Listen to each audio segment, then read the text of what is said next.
Bangladesh Australia যেভাবে খেলতেছে, এই খেলা যদি আরো আগে খেলতো, বাংলাদেশ 2বার চ্যাম্পিয়ন হতো, টেস্ট চ্যাম্পিয়ন। কেন বাংলাদেশ পারে না এখন, কেন পারতেছে? এটা বাংলাদেশের বিসিবির একটা দোষ আছে। কারণ বিসিবি এত বছর কি করছে, অস্ট্রেলিয়ার লগে খেলা হয় না। যত ভালো দলের লগে খেলে তত বাংলাদেশ ভালো খেলবো। আর বছর জিম্বাবু, আইল্যান্ড, আরেকটা কি নেদারল্যান্ড, এইসব দলের লগে যদি খেলে তো উন্নতি করতেই করবো। ওখানে তো ভালো ভালো দলের লগে খেলতেছে, পাকিস্তানের লগে খেলতেছে, তারপরে কি বলে অস্ট্রেলিয়ার লগে খেলতেছে। এগুলো খেললে ম্যাচ কি উন্নত করতে পারবো, জিততে পারবো। কিছুদিন আগে মনে হয় নিউজিল্যান্ডের টেস্ট হারাছে, নিউজিল্যান্ডের মাটিতে। সাউথ আফ্রিকার মাটিতে ওডিআই সিরিজ হারাছে। তো এরকম উন্নত করতে হবে, ভালো ভালো দলের লগে খেললে ভালো ভালো ফেলারও আসে, এটা বুঝতে হবে।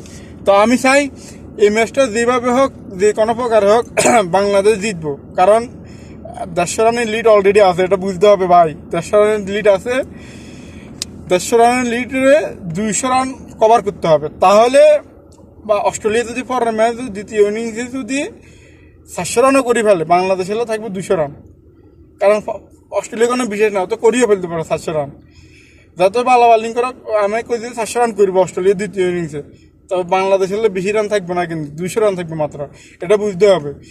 কারণ বাংলাদেশ যত ভালো খেলবো তত বাংলাদেশ হলে জিতার চান্স বেশি। কারণ এখন নাহিদরা আছে, মিরাজ আছে মাঠে, আর হলে যে হাসান মাহমুদ আছে, তাইজুলও ব্যাটিং করতে পারে।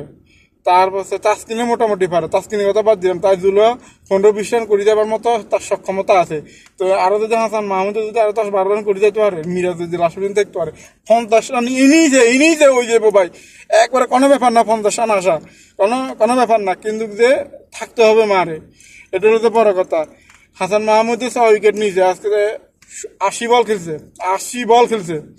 80 বল খেলি 12 রানে 13 রান করছে।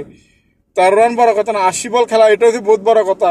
মিচেল স্টার্ক, প্যাট কামিন্স, তারপর নাথান লায়ন, জস হেজলউড, এরকম মতো বোলারের সামনে করাটা অনেক বড় ব্যাপার। 80 বল খেলাটা, যেখানে লিটন দাসটা পা মারি গেছে। লিটন দাস যদি এখান থেকে 15-20 রানে করে যেত, আমার মনে হয় না 300 রান একাই অনায়াসে বাংলাদেশ লিড লিতে পারতো, 300 রান অনায়াসে। কিন্তু লিটন দাসটা ভালো খেলতে পারে না, এটা হলো দুঃখের বিষয়। কিন্তু যে এখন কালকের আজকে দিন শেষ, এখন এই যে 3 নম্বর দিন, থার্ড দিনে এখন কি করতে পারে বাংলাদেশ হয়েছে বড় কথা।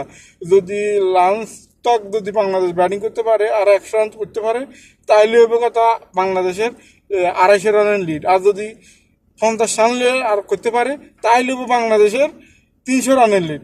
তাও বাংলাদেশ জিতার চান্স আছে। কারণ এখানে বাংলাদেশ হারার চান্স নাই বলতে চলে, একবার নাই বললেই চলে, জিতবো ইনশাল্লাহ।